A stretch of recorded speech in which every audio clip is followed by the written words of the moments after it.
What's up, guys? There's a certain misconception I would like to talk about, and I think it's applicable to all fighting games, but since most of you are familiar with Brawlhalla, I'll use that to explain it instead. Let's say you're gold and you hop into ranked at 3 AM behind Chuck E. Cheese's, and whoops, matchmaking exploded and now you're against a diamond player. There's a little poop in your pants, suddenly the room gets hot and you're sweating, but this ain't the time, you have to focus. You play the game out and what? You actually dragged on the game. It lasted 4 or 5 minutes, and you even took a stock or two off. That's way better than you expected. So why is this? Well, I'll start by going off on a tangerine, because why not? Are you suddenly better than this guy? Do you suddenly deserve diamond? Well, if you truly believe that, then I'm sorry, you're a fool. Like all good data sets, you need more than just one sample, and there's plenty of confounding variables like maybe this guy was having a bad day, maybe he wasn't playing his main, you know? To really know if you're better than someone is if you beat them multiple times, and more consistently than they beat you. If you beat anyone once or twice, it doesn't automatically make you better than them. But what if that diamond was trying? What if he was on his main? Then why did you perform so well against him as opposed to when you're playing ranked against golds and getting destroyed in 2 minutes? Well, the answer is very simple, but I don't think many people realize it. It has to do with playstyle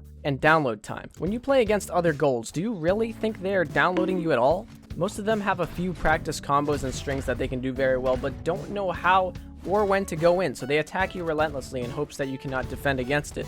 It's over-aggression, and when you get beat by it, you feel like you've been destroyed. Higher Elo players don't usually do that because they like to think more. They want to play a bit farther back to see how you play, and even if they do lose a stock or two, it gives them enough time and information to break down your playstyle and beat you accordingly. So it may seem like you're surviving longer, but chances are if you fought a gold 10 times and a diamond player 10 times, you'll win more against the gold versus the diamond. And there's more to it. To all you platinums and diamond players, how many times have you played another person lower elo than you, but it seemed like you were having more trouble against them than those of your actual rank?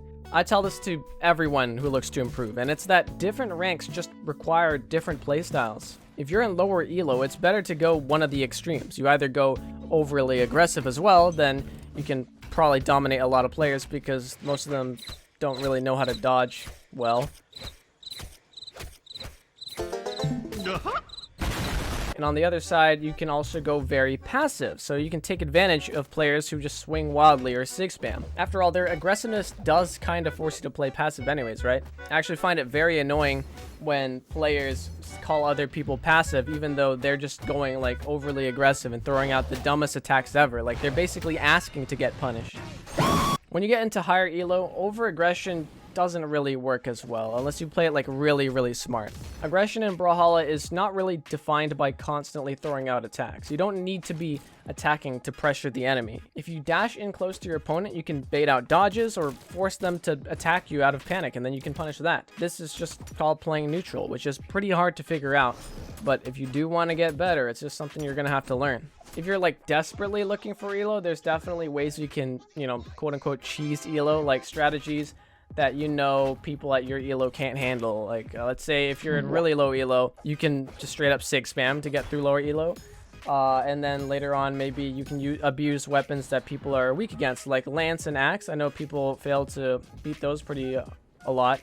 That's not English, but eventually you're going to, you know, have to learn the actual game if you really want to get into higher elo. If you're diamond and you're trying to just spar some golds or something, then my advice to you is to play farther back. Like a lot of them are gonna wake up over and over. Just play it safer and beat them out slowly. It's a lot easier. If you're a gold trying to get higher in elo, you can actually do the same thing. Just learn how to play slightly slower and smarter. Think more about the moves you're actually using, and that will definitely ease you into the higher elos. You can definitely still play very fast and aggressive. I'm not telling everybody just be passive, but it's just, you know, it's harder. So like playing passive is going to help you play aggressive later on, because playing passive will help you think and learn how to punish. So yeah, do that. All right, don't be stupid. Think, god damn it.